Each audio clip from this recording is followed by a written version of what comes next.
الحمد لله رب العالمين والصلاة والسلام على رسول الله وعلى آله وصحبه أجمعين. هذا مسيء جول بهيدن فوتو كدرس من دو كدفتر بيتين النحو الواضح. هند إن شاء الله إن جنگ المستثنى بخلا وعدا وهاشا. ونوندر نون نهير نون كوينت الاستثناء. هذا هيدا مري كوينت أركان الاستثناء. هذا هيدا مري مستثنى منه هذا مري مستثنى وهيدا مري نون إن نيكو كالفجيتا تي تيرينتا كحال عرب هيدا واي إتنتنير ده إلا كون أم الباب دواوي كدي إتنتنير ده هاشا دواوي إتنتنير ده عدا وندما لا يكون دواوي إتنتنير ده كانون كدي ليس دواوي إتنتنير ده كدي غيره سوى إكونان ده ديمبيجي دون وانو نهير نو ده نون كدار سوجي من فيديو دي كنا إن شاء الله هند إن يوتي أري المستثنى بخلا وعدا وهاشا هري هند كو جاني دارش منو المستثنى بخلا وعدا وهاشا هري دارش منو هند قال مستثنى ب هنا ب خلا وعدا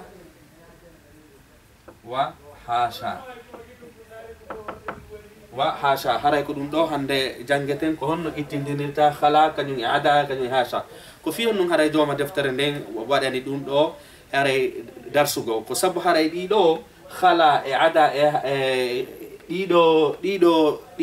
خلا عدا هدي واي وند غولال هدي واي وند كانون كادي كو نتي كو اداتو الاستثناء كو دتو مانون دي غوليرتي اداتو الاستثناء كو سيتاي وني هرا معنى مجيكو بمعنى إلا سيتاي وني هدي مري رائحة كوينتي إلا هراي كدوني دي غوليرتي معناه الاستثناء هراي نون دي واوي رامو كدي غوليرede فعلو سيتاي وني ما اتكي دي خلا عدا ما هنو واوي دي يوتر باو مجي اما هاشا odo kanyum ma jokkata bawo mudum e hi ay joni ka darsu men ga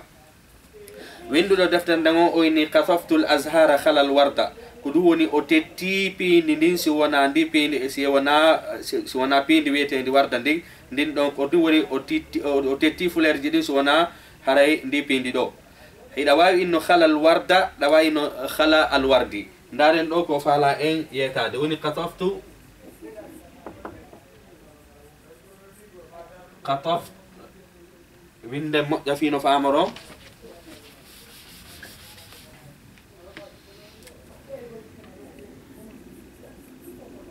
قطفت فدندو ويني قطفت الازهار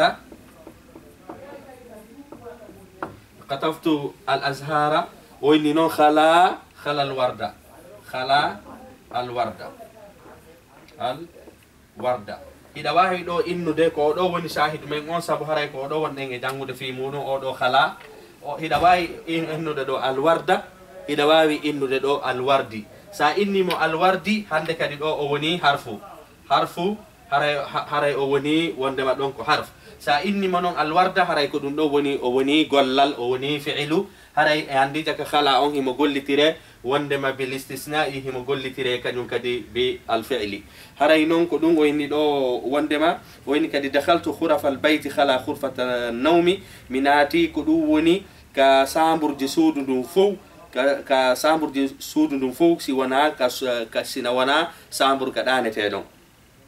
do kadi hino sella yayno ghurfata an-nawmi khala khurfata an-nawmi madun inna khurfati an-nawmi ko fiyondu hino sella didi sabu khala on hida wayi mo innude wonde makko o e mana illa inna mako adatul istisna da wawi kadi innude wonde ma khala do ko fi'lul mad da wayi no fi'lul mad hande kadi wona al-ghurfata wona maf'ulan bihi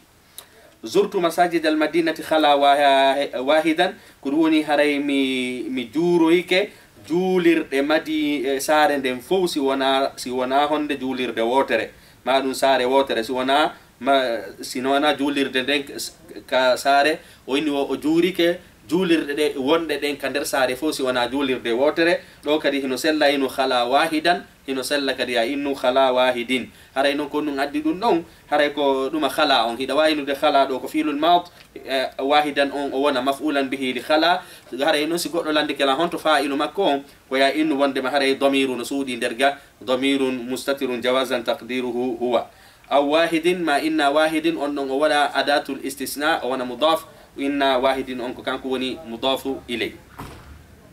ذبح الجزار الغنم خلا شاة كدوني هراي بوسي جو أن هيرسي دم مدينسي ونا دمول أو شات ما إن شات إنه سلا إنه شاتا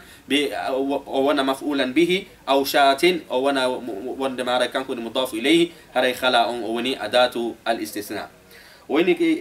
جوابون ويني كدي قطفت الأزهار ما خلا الوردة ويدو مبيدي جوني ما تسانادي ما أن هراي تعين أن يكون خلا فعلا ولا يكون أداة الاستثناء سأدي ما أن أنادي خلا أن هراي هندكدي أو وتقول دي أداة الاستثناء وقول لي و هندكدي أو هندكدي قولل أو وانتتا كونون أو ما دو هنوي ما أن نوين دو ما المصدرية جنگو بقو إني ما أن دو هراي كو بيدا دو كو بمعنى التوكيد جونون ستايوني كو مصدرية هراي كو دوني جملة هكو ودون أن هراي كو يينو قطف الأزهار إن ونمسكو ما المصدرين خالين الورد خالين الورد دخلت خرف البيت ما خلا خرفة النوم كدوني مناتي كسود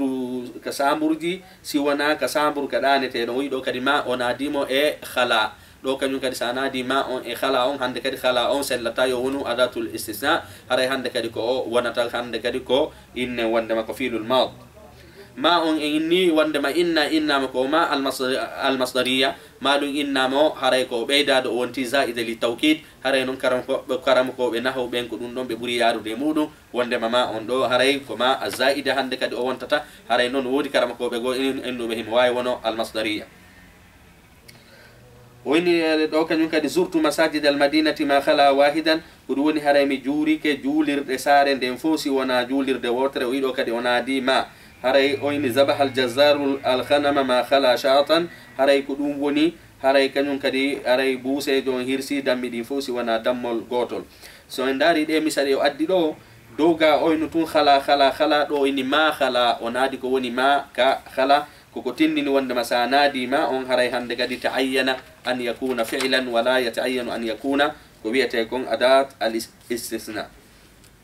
وإني يستثنى بخلا نو إتنتنير خلا وعدا وهاشا دي لو تتكلا كان ينكدي نو إتنتنير فينصب الاسم بعدها مفعولا به هراي إند وند يسو دي دو أنهي نواوي وند هراكو مسال دودو والمسيري أو مفعولا به على أنها أفعال هرا ساودي منو مفعولا به هراي هندك دي خلا كان يعدا كان يهاشا هراي دي وانتي فعل الماض هراي فاعل ما كون ضمير مستتر جوازا تقديره هو هندك دي إن دونا إن يسو دون دين دونا مفعولا به أو يجر على أنها أحرف الجر ما إن ما خلا ما عدا ما هاشا إن دونا إن يسو دون دين مسير الجر هندك دي دونا مضاف إليه هراي دون نون أدد أن كونسيدري وندم هراي خلا عدا هاشا وأداة الاستثناء فإن سبقت ما كونونسي ما أن أتيك خلا كنيم عدا هراي وجب النصب هراي وقتك هندك يا مسير مدو سبو هراي أو نتا هندك دي أداة الاستثناء أو نيو هندك دي وبيأتي كون هراي فعل الماض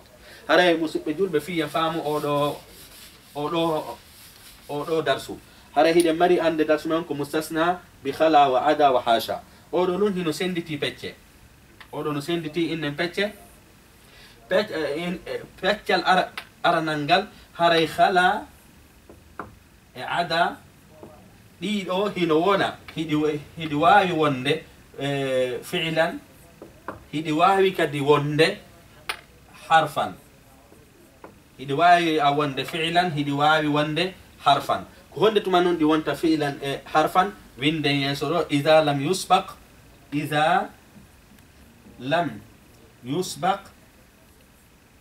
اذا لم يسبق بما المصدرية أو الزائدة هراي ستوي وني ما بيداك أينالي هراكو خلاتون عاداتون هدواي وند هندك دي هراي هدواي ون فعلا هدواي وند كان كدي حرفا أما نو ستوي وني أبيدي ما إمج أيني ما خلا ما عدا هراي هندك دي واتا ون هندك دي حرف الاستثناء دواي وند هندك دي كويته فعل ما وانا مصدرية أو إنما زايدة على حسب الخلاف بين العلماء هراي نون كوينتين هراي هاشا كان يوم هيدا ماري دو تتبرن هاشا ويندرندني هاشا ندو كان يوم هراي ما المصدرية ناتتا مكو ما ناتتا مكو أي نتا ما هاشا haray hasha on kanyum ko gonga hidi mari nyaawoje gote bimana haray hidi wawi wonde harfan hidi wawi wonde fi'lan kono non haray hasha on kanyum ma al masdariya natata e makko ma al masdariya ko natata wo ko e innen ko khala kanyum ada haray dido hino wawi wono fi'lan hidi wawi wono isman amma hasha haray odo ko o wawi o mo gollitire istisna mo gollitire fi'l kono non haray ma al masdariya natata e der makko jonnon si tawi woni haray joni innen si tawi woni mina dali ma e makko minna ja'ani innen ja'a an-nasu inna khala imma inna khala muhammadin do haray si minni khala muhammadin do haray muhammadin do woni mudafu ilayhi ja'a fi'lul mad an-nasu fa'ilun khala minna hande kadi fi'lu عندك أداة الاستثناء خلا أداة الاستثناء إن أداة الاستثناء وهو مضاف ومحمد مضاف إليه هنا سألك اليوم إنه جاء الناس خلا محمدا ويدون أنا مني محمد دو مني محمدا عندك دو إن دوما خلا عندك هذيكو إن تادو جاء الناس كو كان فاعل خلا فعل الماض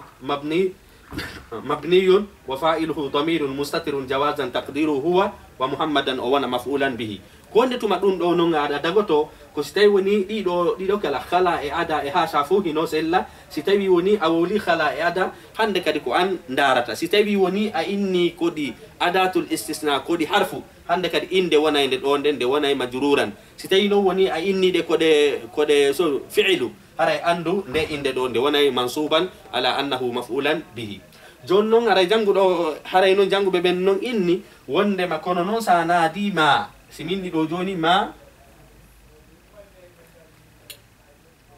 ما جاء إنما ما جاء الناس خلا هندكري سلتا يوم إنه محمدا هندكري سلتا يوم إنه محمد دو سلتا يوم إنه ما جاء الناس خلا محمد لا هندكري محمدا تعين محمدا فيه نسب أو ما دو هري فوتو دين أفوت إتونين إن جاء الناس ما خلا محمدا